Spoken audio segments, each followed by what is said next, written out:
सो hi friends, कैसे हो आप सब। स्वागत है आप सभी का bio study with Nikhil YouTube channel पे। यहाँ पे हम बायोलॉजी सीखते हैं एक सिंपल वे के अंदर, ठीक है। तो महाराष्ट्र जो स्टेट बोर्ड है न्यू सिलेबस ऑफ 2020 में आया हुआ क्लास 12 का, ठीक है, वो क्लास 12 का जो बायोलॉजी है वो हमने टोटल 15 चैप्टर्स है आपको न्यू सिलेबस के अंदर। और ये 15 चैप्टर्स के टोटल वीडियो जो है वो 80 वीडियोज़ बनाए हैं, वो आप चैनल के प्लेलिस्ट में जाकर देख सकते हो। बहुत ही डिटेल में explain with best handwritten notes के साथ आपको पढ़ाया है, फ्री ऑफ कॉस्ट है, ठीक है। एक यहाँ पे आपको पैसा भी नहीं देना है, ठीक है। तो वो आपको वहाँ पे आप देख सकते हो चैनल के प्लेलिस्ट के अंदर, ठीक है। उसके साथ ही साथ जो आईएमपी क्वेश्चंस है वो हम देखेंगे आज इस वीडियो के अंदर।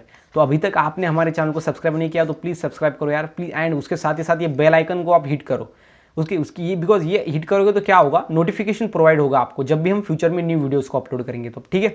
तो आज हम देखो, आज हम क्या पढ़ेंगे, तो आज हम देखेंगे चैप्टर नंबर 2 के, ठीक है। ये चैप्टर नंबर जो 2 है ना, जिसका नाम है reproduction in lower and higher animals. Chapter number 1 का नाम क्या था, reproduction lower and higher plants, ये एनिमल्स है, ठीक है। तो जो फर्स्ट चैप्टर है उसके भी हमने आईएमपी क्वेश्चंस जो किस टॉपिक पे आपको फोकस करना है वो डाल चुके हैं, वो भी देख सकते हो आप चैनल के प्लेलिस्ट में जाके। और ये जो है वो आज हम देखेंगे chapter number 2, that is reproduction in lower and higher animals. इसके अंदर आपको कौन से टॉपिक के ऊपर फोकस करना है एंड ज़्यादा से ज़्यादा आपको मार्क्स लाने हैं, ये आज के वीडियो में आपको सीखने को मिलेगा, ठीक है। तो अभी सबसे पहले मैं आपको बता दूं कि ये चैप्टर आता है आपको 6 मार्क के लिए। 6 मार्क के लिए क्वेश्चन आपको इस चैप्टर के ऊपर पूछे जाएंगे। तो फिर सर ये 8 क्या है, तो ये 8 आपको ऑप्शन के साथ है, मतलब कि ऑप्शन के साथ इस चैप्टर के ऊपर आपको 8 मार्क के क्वेश्चन होंगे। और अगर आंसर लिखोगे तो इसके सिर्फ 6 मार्क के आंसर आपको लिखने हैं, ठीक है।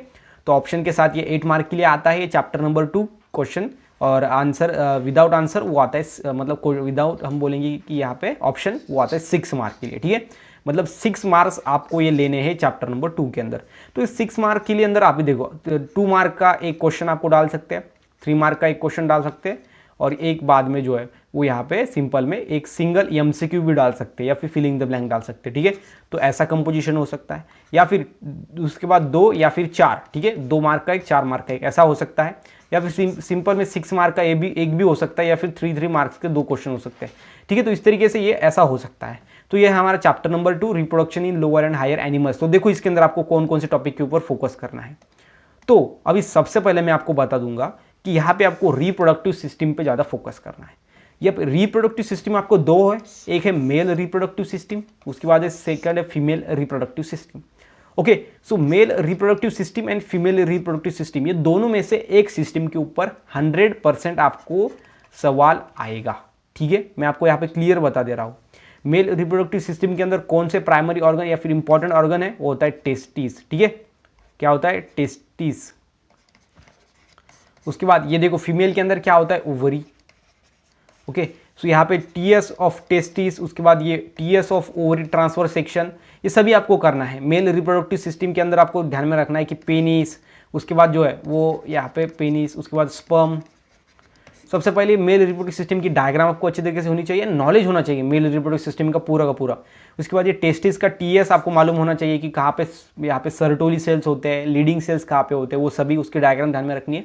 एंड फीमेल रिप्रोडक्टिव सिस्टम के अंदर ओवरी, उसके बाद टीएस ऑफ ओवरी एंड यहाँ पे उसका डेवलपमेंट ऑफ ओवरी, ठीक है। ये आपको ध्यान में रखना है, ये दोनों आपको ध्यान में रखने हैं। और इसके एक पे आपको सवाल यहाँ पे मैं बोलूँगा यहाँ पे 100% आएगा, ठीक है।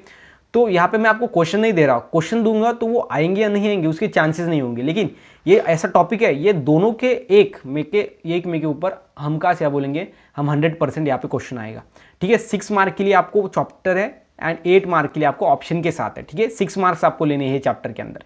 तो ये आपको सबसे पहले ये फोकस करना है, रिप्रोडक्टिव सिस्टम दोनों करके लेने हैं, ठीक है। एक के ऊपर हम यहाँ पे बोलूँगा क्वेश्चन आएंगे। उसके बाद सेकंड आपको मेंस्ट्रुअल साइकिल करना है, ये बहुत ज़्यादा इंपॉर्टेंट टॉपिक है। इसके अंदर menstrual phase, proliferatory phase, ovulatory phase and यहाँ पे सिक्रेटरी फेज, ठीक है। तो एक तो ये पूरे के ऊपर आपको जो है वो 4 मार्क के लिए क्वेश्चन आएगा, ठीक है। 4 मार्क के लिए पूरा का पूरा, मतलब ये चारों फेज आपको एक्सप्लेन करने हैं 4 मार्क के लिए। नहीं तो या फिर आपको क्या यहाँ पे इसके अंदर आपको कैसा आ सकता है कि फिलिंग द ब्लैंक्स में आ सकता है 1 मार्क के लिए, ठीक है। 1 मार्क के लिए आ सकता है एंड 4 मार्क के लिए आ सकता है। 1 मार्क के लिए कैसे है कि मेंस्ट्रुअल साइकिल, देखो ये ओव्यूलेटरी फेज को दूसरा नाम है, ये सिक्रेटरी फेज को दूसरा नाम है। तो आपको बोल सकते हैं कि secretory phase also called as, उसके बाद देखेंगे ब्लैंक स्पेस देंगे तो उसका नेम। उसके बाद ये मेंस्ट्रुअल साइकिल कितने दिनों के बाद रिपीट होती है, ओके। उसके बाद मेनोपॉज क्या होता है, मेंस्ट्रुअल साइकिल से ही रिलेटेड है ना, मेंस्ट्रुअल साइकिल से ही रिलेटेड है, मेनोपॉज। ओके, उसके बाद है यहाँ पे सिंपल में मेनार्च। मेनार्च क्या होता है? Starting of menstrual cycle. Menarche क्या होता है? जब मेंस्ट्रुअल साइकिल स्टार्ट होती है उसको हम बोलेंगे मेनार्च। उसके बाद है मेनोपॉज, मतलब एंडिंग ऑफ मेंस्ट्रुअल साइकिल। ये मेंस्ट्रुअल साइकिल एंड होती है उसको हम बोलते हैं मेनोपॉज। तो आपको बोला जा सकता है कि मेनोपॉज मतलब क्या होता है। ओके, मेनार्च मतलब क्या होता है? उसके दोनों के बीच में की जो हेल्थ होती है ना, उस लाइफ होती है या फिर एज होती है, उसको हम रिप्रोडक्टिव एज बोलते हैं। मतलब मेनार्च से मेनोपॉज तक जो वुमन होती है, ये सिंपल फीमेल के अंदर ही होता है। तो फीमेल वो रिप्रोडक्टिव एज होती है, मतलब इसके अंदर वो रिप्रोड्यूस कर सकती है न्यू एंगोन को। ठीक है, तो ये सभी मतलब मेंस्ट्रुअल साइकिल से रिलेटेड आपको सभी ध्यान में रखना है, इसके ऊपर आपको क्वेश्चन आएगा। ओके, उसके बाद नेक्स्ट आपको ध्यान में रखना है male gamete and female gamete. ये male gamete and female gamete दोनों के ऊपर, एंड ये जो फ्यूज होंगे और उस प्रोसेस को हम क्या बोलेंगे? फर्टिलाइजेशन बोलेंगे।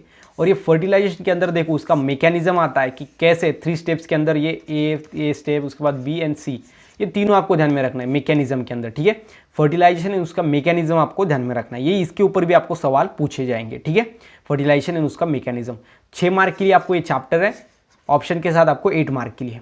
उसके बाद आगे देखो, आगे वाला नेक्स्ट हमारा टाइप है या फिर हम बोलेंगे टॉपिक है, वो है स्टेप्स ऑफ पर्चुरेशन। पर्चुरेशन में मतलब क्या होता है? जिस प्रोसेस के अंदर बेबी जो है मदर बॉडी से बाहर आता है उसको हम बोलते हैं पर्चुरेशन। ठीक है, तो इसके अंदर स्टेप्स होते हैं, 3 स्टेप्स होते हैं, expulsion stage, dilution stage. Okay, उसके बाद जो इनिशियल वाला स्टार्टिंग स्टेज होता है। तो सिंपल में ये आपको ध्यान में रखना है, ये डायग्राम भी आपको वहाँ पे निकालने होंगे। ठीक है, तो ये आपको 3 मार्क के लिए या फिर 4 मार्क के लिए पूछा जा सकता है। ठीक है, उसके बाद जो नेक्स्ट आपको ध्यान में रखना है गैमेटोजेनेसिस, मतलब जिस प्रोसेस के अंदर गैमेट फॉर्म होते हैं उसको बोलेंगे गैमेटोजेनेसिस। तो अभी गैमेटोजेनेसिस में 2 है, बिकॉज गैमेट 2 टाइप के होते हैं, एक होता है स्पर्म मतलब मेल गैमेट, दूसरा होता है ओवम मतलब oogenesis। जिस प्रोसेस के अंदर ओवम फॉर्म होता है वो होता है oogenesis, जिसके अंदर स्पर्म फॉर्म होता है वो होता है स्पर्मेटोजेनेसिस। तो ये दोनों को आपको ध्यान में रखना है, एक के ऊपर आपको सवाल आएंगे, या फिर टोटल आपको बोल सकते हैं कि define spermatogenesis, explain oogenesis। Okay, steps involve in oogenesis। oogenesis के अंदर कौन कौन से फेजेस होते हैं? Multiplication phase, growth phase and maturation phase. इसके अंदर भी multiplication phase, growth phase and maturation phase. तो ये क्या है? तो कंपेरेटिव है, इन दोनों करने हैं, एक आपको यहाँ पे पूछा जाएगा। ठीक है, तो इसके ऊपर आपको यहाँ पे बोलूंगा क्वेश्चन आएगा आंसर। ओके, ये स्पर्मेटोजेनेसिस या फिर दोनों आपको पूछे जाएंगे, या फिर हम बोलेंगे ये बोल सकते हैं कि गैमेटोजेनेसिस को एक्सप्लेन करो। ठीक है, ऐसा भी हो सकता है। उसके बाद जो है आगे देखो नेक्स्ट में है यहाँ पे एम्ब्रियोनिक डेवलपमेंट। उसके बाद आपको एम्ब्रियोनिक डेवलपमेंट ध्यान में रखनी है। एम्ब्रियो की डेवलपमेंट होते समय सबसे पहले होता है क्लेवेज।